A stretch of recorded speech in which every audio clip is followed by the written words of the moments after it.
Hello and welcome to the SHIPSHAPE podcast, a series of podcasts where we meet amazing people and talk about their experiences, personal, technical, and all related to the maritime world. Come and dive in, dive in, dive in.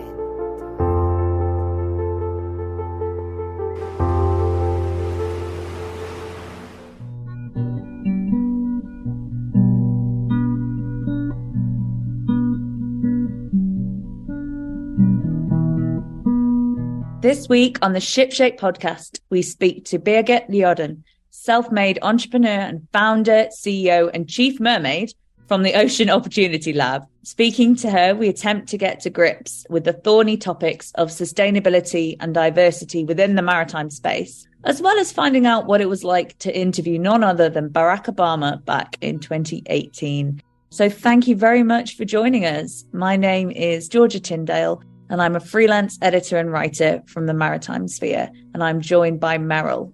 Meryl Charette. I'm a liveaboard on a Ta-Shing Toshiba 36 in Boston, Massachusetts. So I hope you don't mind if I use Bridget. But Bridget, where are you recording this from? So I'm recording from all the way over the Atlantic in Oslo, Norway. How is it these times of years? Cold? It's cold, it's dark. We've had actually quite a good snow for a while, but now it's like rainy and icy. So I'd much rather go over and hang out in Boston. So, we reached out to you and you're a huge deal when it comes to innovations within the ocean and women within the maritime space. But before all of that, where were you coming from? What's your backstory? Yeah, it's actually quite far from the ocean. I have like a family that comes from farmers' backgrounds, and I moved out from my childhood home at the age of 16, started working at a farm. So I was like totally rooted on land, right?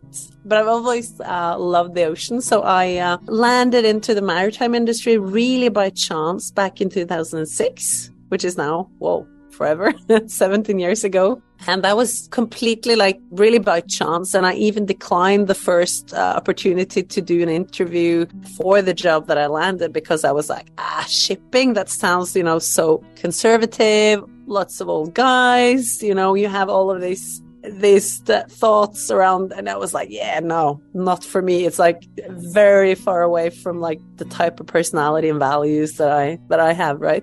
So it's a very odd thing. I mean, were you looking for shipping maritime jobs? Where'd you even? Oh, not at all. I had read this article. I was interviewing for the head office of Wilhelmsen, this big shipping company that transports cars and heavy rolling equipment. And so their recruiter came to me, and I had read an interview about their really strict dress code and stuff just a while before. So I was like, no way. So I guess I was convinced just to kind of, give it a shot, and it's always a nice thing to, just do an interview just to train on it, right? Mm-hmm. But then I met this amazing group of people on the interview, and I'm kind of very much a people person, and I kind of fell for them, and they were in the team where the job opening was. So then I pretty much dropped $15,000 US a year in order to, and went down in the type of seniority to start up in the maritime world. And I never regretted it. And at what point did the houseboat come into play? You lived on a houseboat at one point. Yeah, well, so the thing is, even though, I didn't come from an ocean background, I've always loved water and the ocean. So when I worked in Wilhelmsen, I pretty soon joined their sailing team. So I ended up on this guys sailing team, sailed 11 meters and competed a lot. And then, I've spent the rest of my kind of work and private life working with this kind of mix between innovation, sustainability, ocean industries. So part of that has been really, both pushing sustainability in the business part of it, but also using myself as a human experiment to see, what are the alternative, more sustainable lifestyles and choices that you make. So back in 2017, I had looked for a houseboat for 3.5 years. after I actually bought my first boat to live in back in with my ex-boyfriend back in like 2001 or something. And it was an old like fishing boat, and we were going to rebuild it to live in it. And then it sunk. So after that, we had boat, and then I was sailing and everything. And then I managed to secure this really, really, really cool floating house, really, in the city center of Oslo. So I pretty much moved in there with my kids. And then I spent at least half the year living on it without running water and like small space, and just, living in and with nature and the water. And I mean, it's the best. So now I'm stuck on land, which is, great place, but it's terrible. Yeah. Are there a lot of people that live on boats in Oslo? Well, I think in the marina that I used to live, there were about like 50 houseboats, or boats that people were living in, like any kind of weird, quirky kind of boats or installations. But unfortunately, we have like the Norwegian government is now currently really against kind of living in boats. So they are making it pretty hard for us. So I caved. They actually just like a year ago, they sent out warnings that we had to vacate the quays because they were just shutting them down with 45 days notice. So and why is that? Yeah, what's the rationale? That doesn't make any sense. Oh, yeah, it's so stupid because, where I come from, in these industries that I work with, we explore a lot, how in a world where you have growing urban communities and you run out of space on land, and you have sea levels that are going to rise, it makes perfect sense to start exploring more kind of the aquatic life, right? To explore different ways of living on and in and with and by the water. So I think it's about taxes, really, that I don't know. And also that we are, not really fitting in with the kind of square standardized life. So it's kind of like a threat. Whenever you have something that is weird and not so normal, it's kind of... Yeah, you mentioned earlier that when your first impressions of shipping were very much it's a man's world and a man's space. And speaking as a woman who's worked within the yachting industry for my entire career, that chimes very much with me. Would you be able to talk a little bit about what that space was like in terms of, gender parity and equality when you joined, and maybe has that changed and how is that now?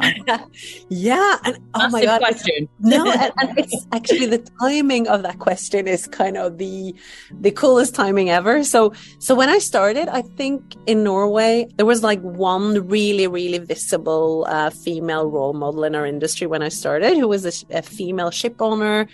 She became the first female president of the Norwegian Ship Owners Association.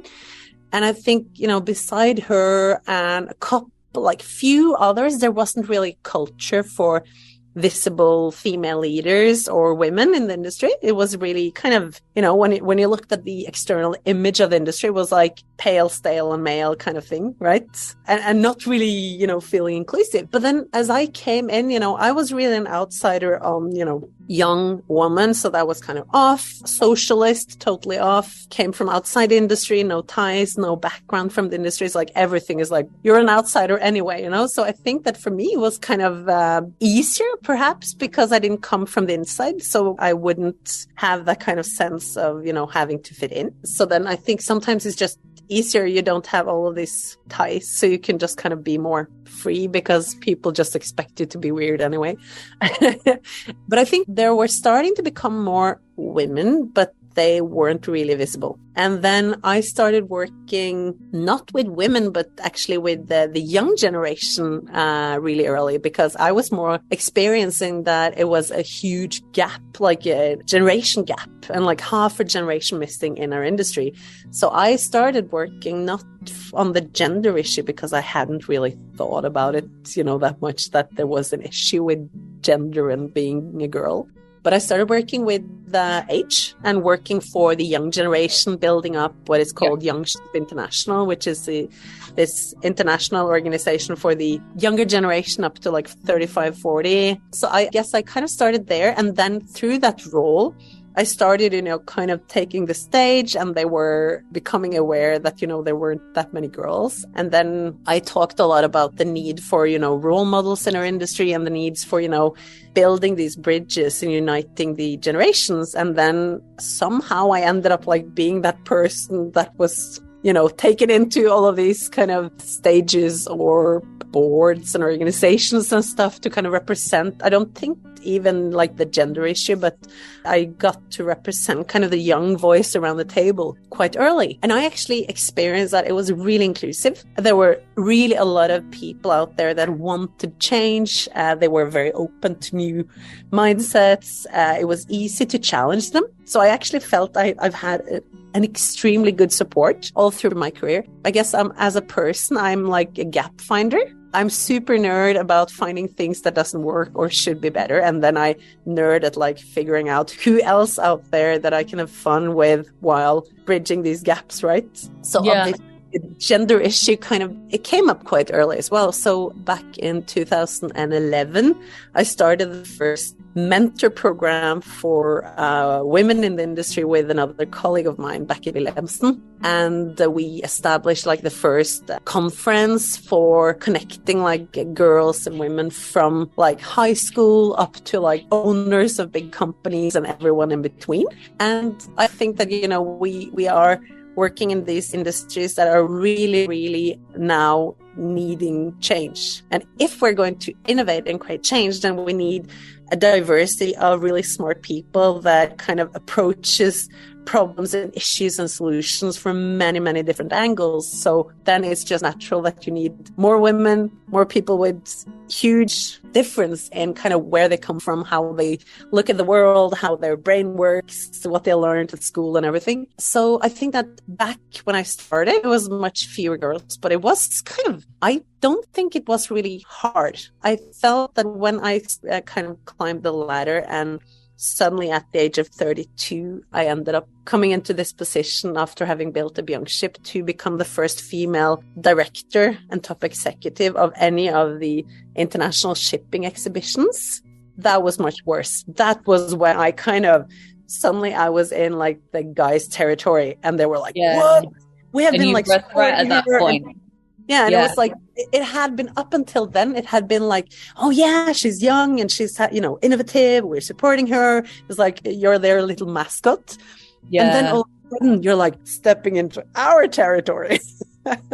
So that sounds like there was it's an overused phrase, isn't it? It sounds like there was a real ceiling for you. There was a little threshold.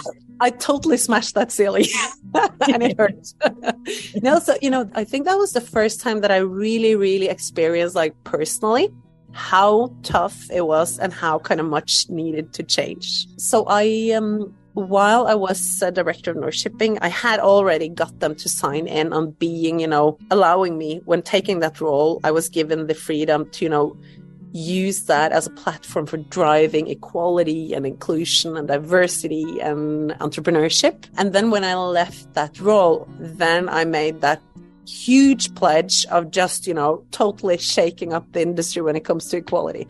And I also did back in 2017, I was the first one to front Me Too in global shipping. Yeah. And it was just, silenced. I think there were like 3 other female, really high level people that shared their stories. And then it was just like disappeared.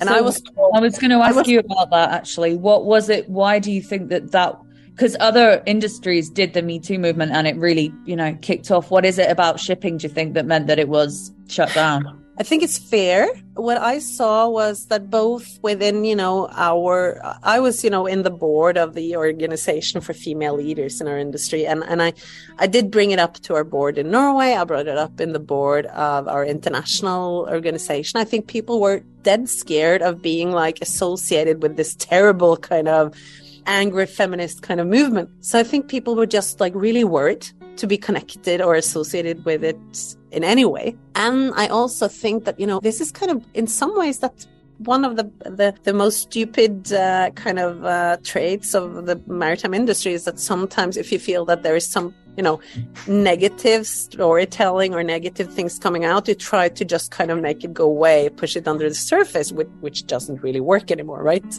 So I think that was kind of the same thing. It's like, oh, this is it's like a very, a bad case or situation or issue to be associated with. So you just try to make it go away, not realizing that we're now in the global viral storytelling society worldwide. So it doesn't work anymore. So I got kind of pissed off, and I was also told by my female at the time boss that now, I had just, destroyed my career. Who would ever again hire me? Why was I so stupid? And I got I also was banned to speak to the press. Yeah. So for 3 months until I left that position, I couldn't speak with the press, which is Nice. I felt it's like, is it Russia or is it Norway? And then when I left, I was like, they tried to kind of silence me. So I will scream even louder after. So that I think also fueled my motivation for just doing more. And then I worked for a while, for 1.5 years. I worked for the city of Oslo, building up their business part of Oslo as a European green capital. And then I started my own company again, the Ocean Opportunity Lab, back in June 2019. And then what I thought was, if I'm a female founder, I'm building a new company that is doing something that nobody did before, and I can design it for fueling equality and diversity, right? Just kind of designing for it in the same way that we designed YoungShip to be an organization that would attract and nurture women and more diverse talent for the future. So what I did was that I started pulling in the threads of the work that I'd done before. And we have been working a lot now with, over this past couple of years, we have been mapping female founders worldwide within ocean and renewable energy. We have been working on building up the world's biggest equality conference in shipping with our Indian partners, organized now for the 3rd year in a row in Mumbai, end of last year.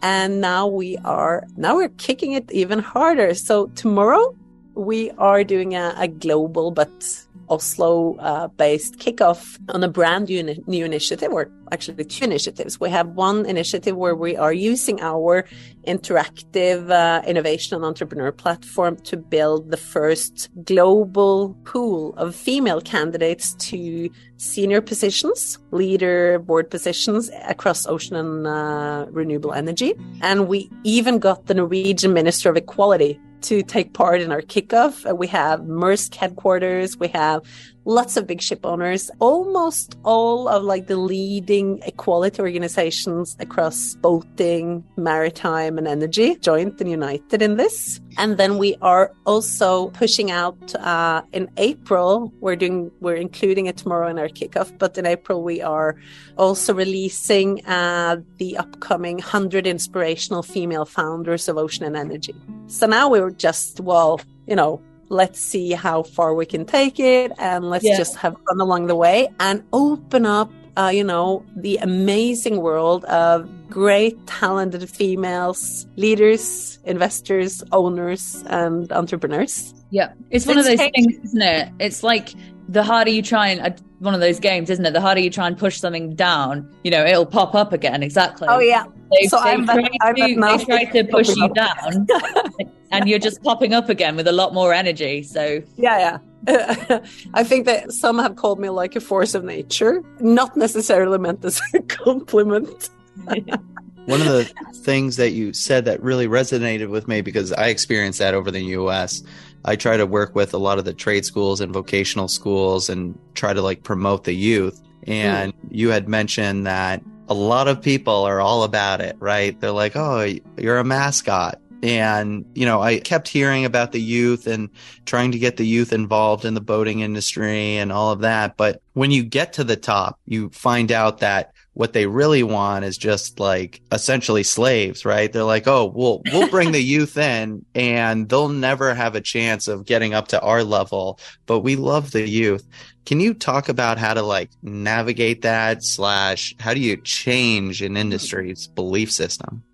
Yeah, because I think, that it's kind of fun. When I started presenting my work towards industry, I actually had in my first slide when introducing myself, I told everyone that I had a vision to change the industry. And they would laugh. They were like, oh, she's so naive, stupid girl. I think at this point of time, I think that I have at least done my fair share of changing the industry from the inside.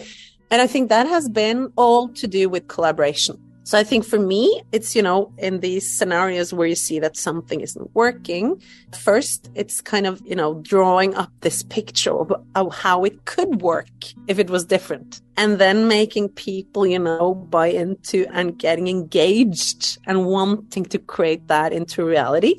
And then connect people across genders, age groups, etc., levels of power, and kind of facilitating this kind of collaborative approach for building better together. So I think that has, regardless of what kind of change that I've been working with, that has been kind of the approach, like building as an ecosystem and also doing it in a way that doesn't really scare people off, saying like, it's not like you want to outcompete the older, senior, powerful people. It's more like you want to interact and power couple and create something which is better with the strengths and the gaps that we both have, right?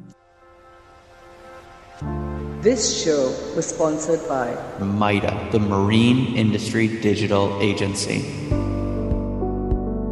We know a lot about the marine industry, whether it be service, sales, repairs, we have it covered. Right. How are we going to help you? Easy. We are MITA, the Marine Industry Digital Agency. Our marine knowledge, whether it's basic web development, adding video, sprucing up that tired website, new feature or app created for your customers' phones, we have it covered. Traditional marketing, advertising, or PR companies don't know anything about the marine industry, but we do. Check us out at www.mida.pro or drop us an email at info@mida.pro. Let's discuss how we can improve your brand, increase your sales, and take you to that next level.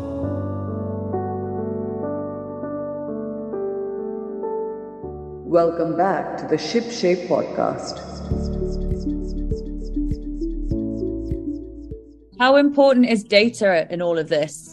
Oh, data is important. I think data and creativity and action. It's kind of this mix because I think we have a tendency in our industry. We have, I think, in general, they say one of our partners who runs the Europe's biggest equality conference, and they say, what gets measured gets done. And that's of course true. But then sometimes I also feel that sometimes, people and also our industries can use kind of the lack of data to push decision making and actually interacting and driving change. So, but of course, data is important. And I think what's really cool now is that last year we took part in launching a new initiative by Vista Norway, the organization for female leaders that I was previously on the board of.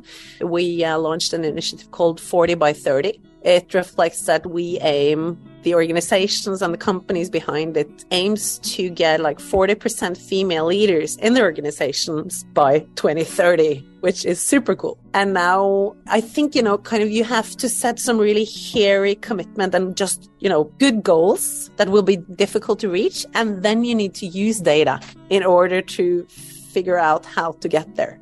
You had brought up about your organization with innovation and basically giving people opportunities to create these innovative things for the ocean, whether it's green or just different. Yeah. One of the things I've seen, because I've gone to a ton of blue tech investment groups throughout the United States, is that generally the people that start these groups aren't really coming from a marine background at all. And a lot of the people that come in and do the pitches, their businesses have issues with chain of events that happen outside of their particular thing. Yeah. And, so I see that there's a level of, there's not as much communication within all the sectors of marine. How do you manage that? That was actually one of the kind of gaps that I nerded on that I wanted to see how I can do something about, because I started very early working with sustainable solutions and nerding on that. And then having worked a lot many years ago when I worked with the YoungShip, I designed and initiated the first global Young Entrepreneur Award for the maritime industry. And it even had the green thread in it from day one. Because what I saw was that there is this huge threat if you have the disruptors and innovators coming in from the outside without understanding how things really work. When you have salty water, humidity, a lot of forceful impact from waves and wind and, forces of nature. If there is a disconnect between the innovators and those trying to create these new solutions, and they can't tap into experience, real life, piloting, testing, doing proof of concept, etc. And at some point, either figuring out that, with some tweaks, this is an amazing solution, or figure out that, you're kind of solving a problem that didn't need to be solved. So I think there is this disconnect that we need those innovators into our industries. And at the same time, we need to make sure that we do what I call power coupling, where you have this small meet big, so that you have good, strong industry players that interact and work closely with the disruptors, with the entrepreneurs. I was listening to an interview that you had, and, one of the big things that I preach is trying to create awareness in marine.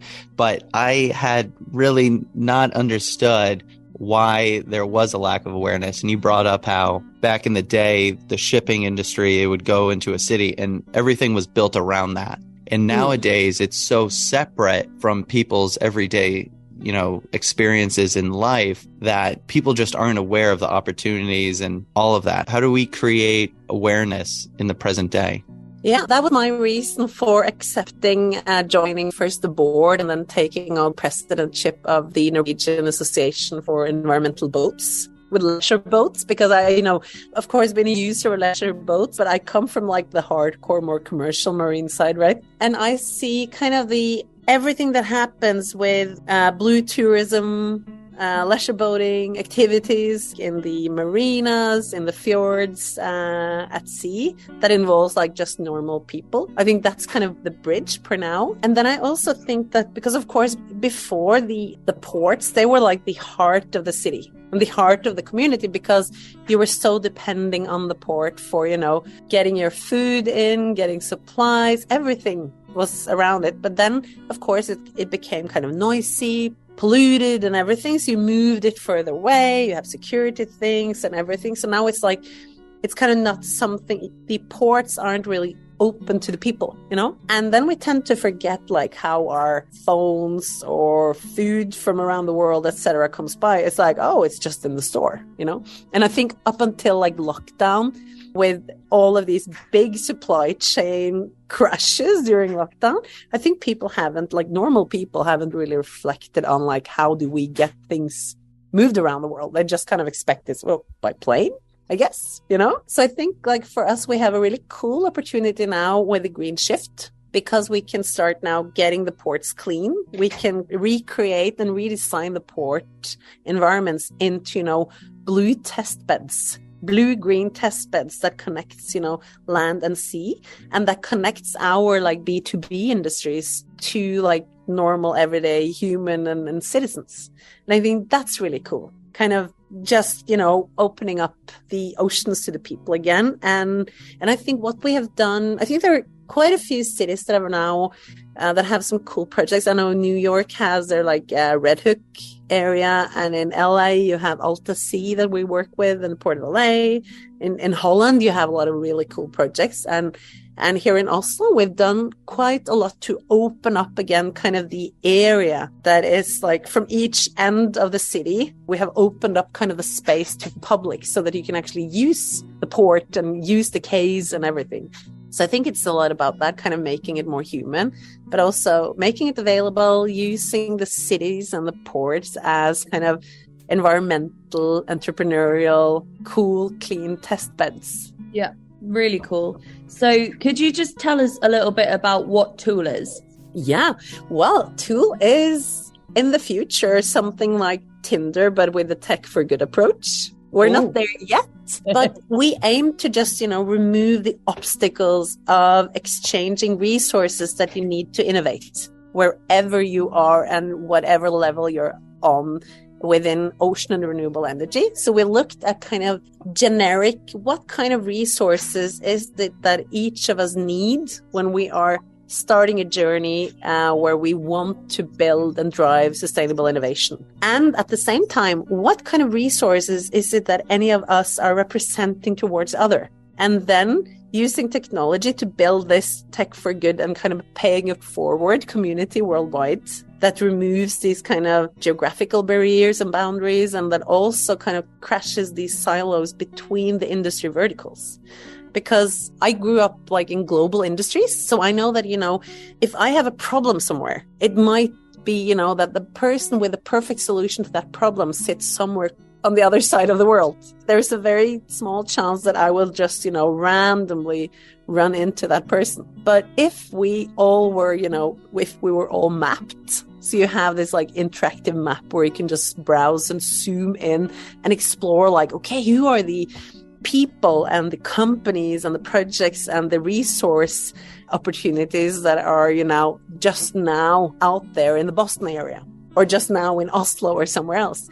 And you can kind of just, dive in and create this kind of very open, inclusive and engaging gateway to the world of ocean and renewable energy people. Then I think, that we should be able to also collaborate much more effective and much better in order to resolve these big global challenges that we have to resolve. So yeah, for now, I guess we're more towards kind of, interactive map, kind of a baby Airbnb sort of level, but and then we're working our way in open innovation projects with all of our partners worldwide to becoming kind of the more Tinder automated part where people can do it themselves and, find each other self-serviced. In terms of environmental and renewables and whatnot, we've had this discussion with many people, and how they describe it is it's like right before when the steam engine was created.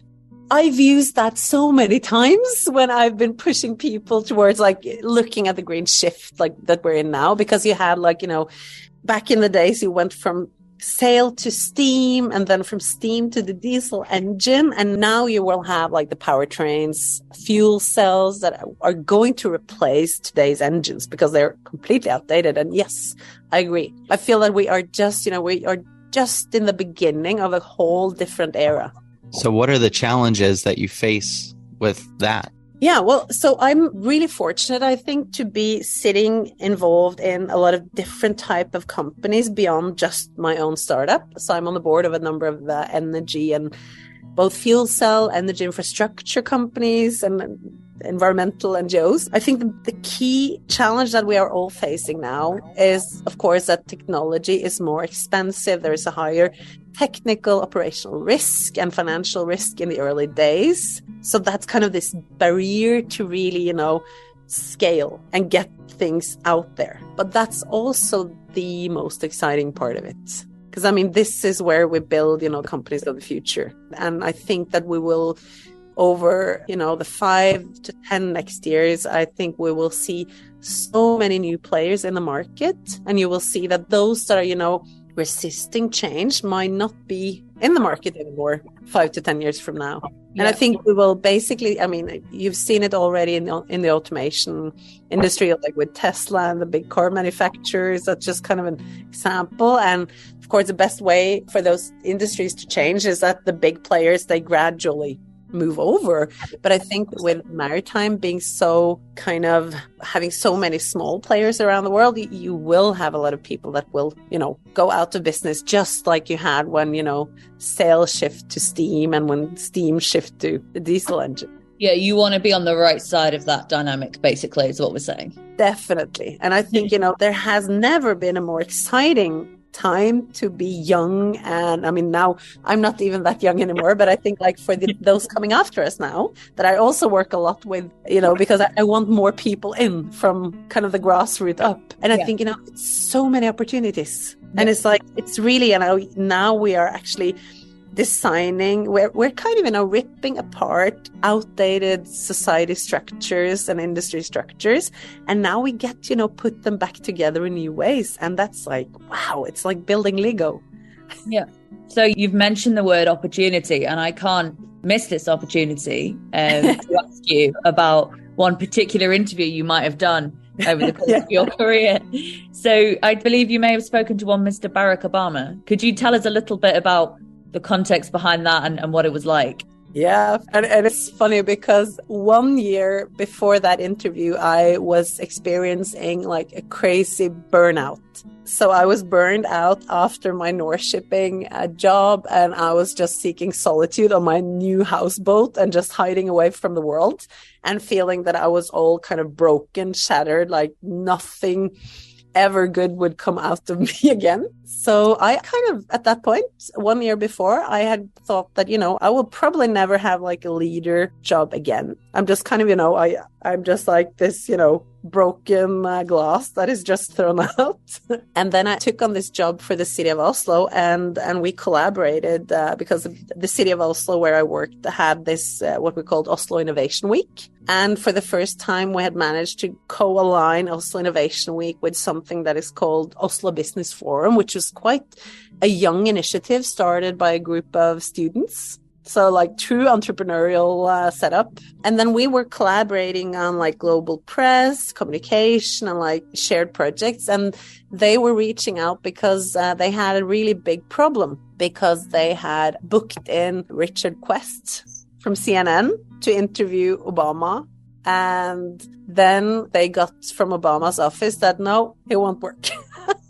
And then they sent over a few other candidates, and they were all rejected. And the team around the president they wanted with like somebody with like a local connection who was not a typical kind of journalist or communication dude, So they asked me if I had some ideas. And me, of course, coming as like a gender equality pusher, I was like, hey, it will be the most talked about thing of the entire week. You can't have like another man on the stage. You need to bring a woman in, but I can give you some few names. So I just took on the job of giving them, I think 4 or 5 names of really amazing females that I knew would be up for the job, right?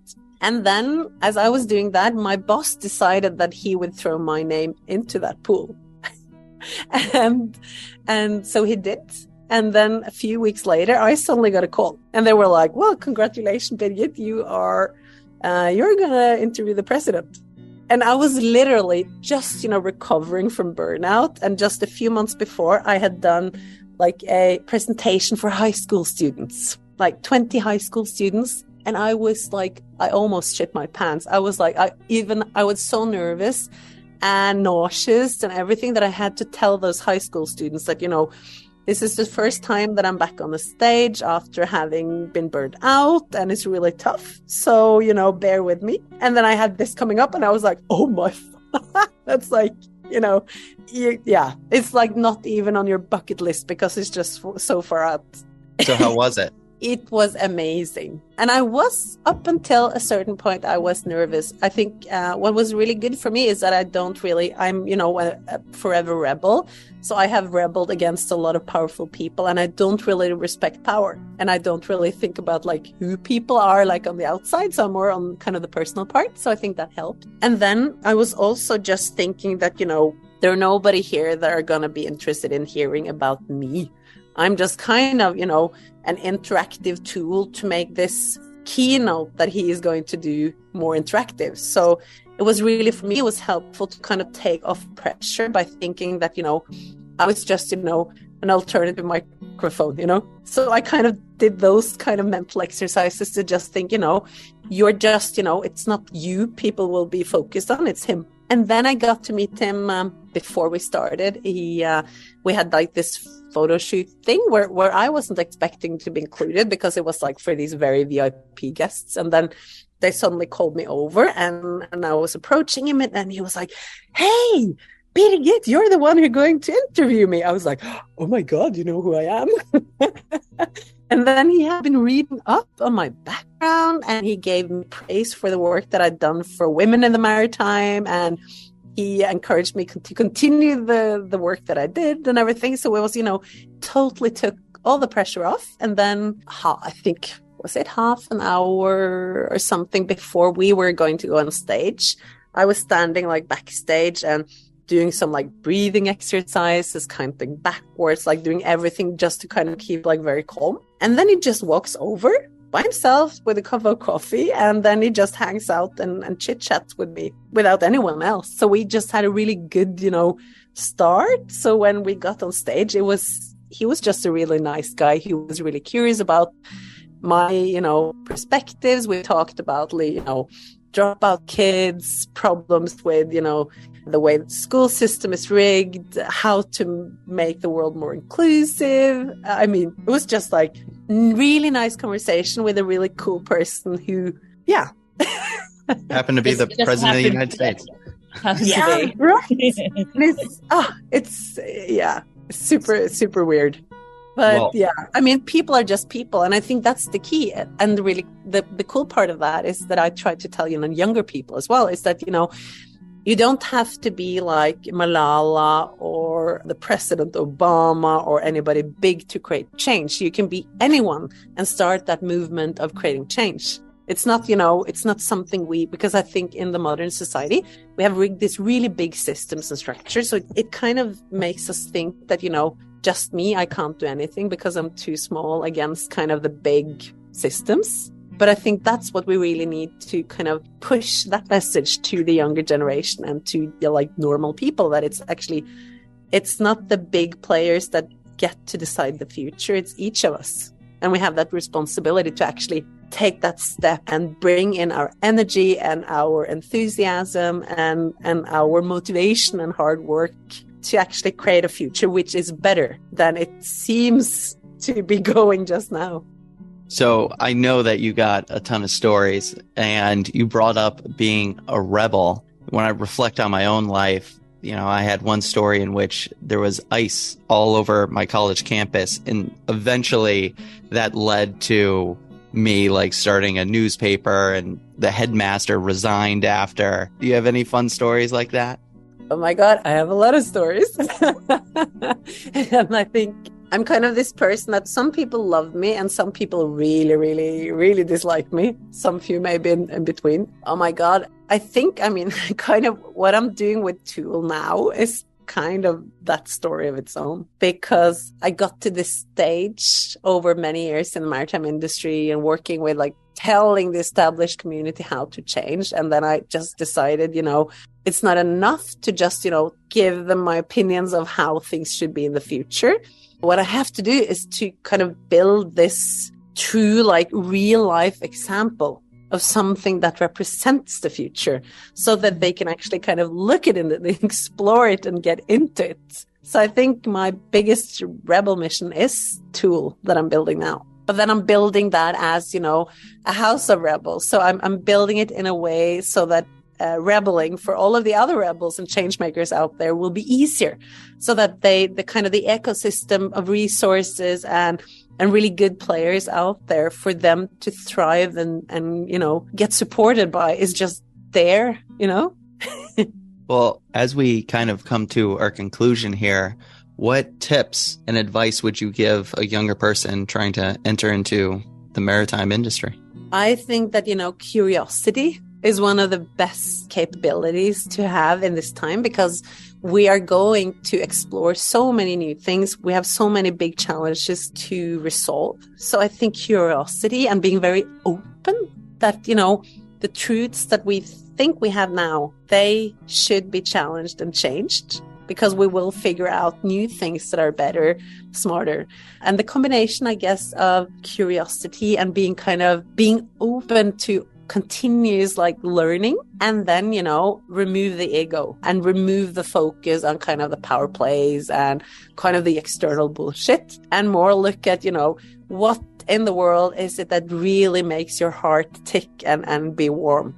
And then, try to move yourself in a direction where you can work like with your heart and put your energy and enthusiasm and your long working days into something that resonates and connects kind of you as a tool for society and for the community. I think that's also kind of the key to being happy, to be useful for others.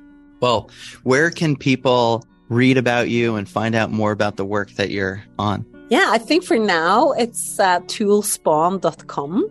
No pun intended. Much pun. And yeah, that's kind of that's our very, welcoming, open, global community platform to create this kind of change push from around the world. Awesome. Thank you so much. Yeah, it was a great conversation. Yeah, thank you. And I can't wait to get back to Boston again. So hope you will be welcoming me on the houseboat when I'm come over. Sounds like a plan. I'll let you go sailing too. Perfect. Yay. I'm all over.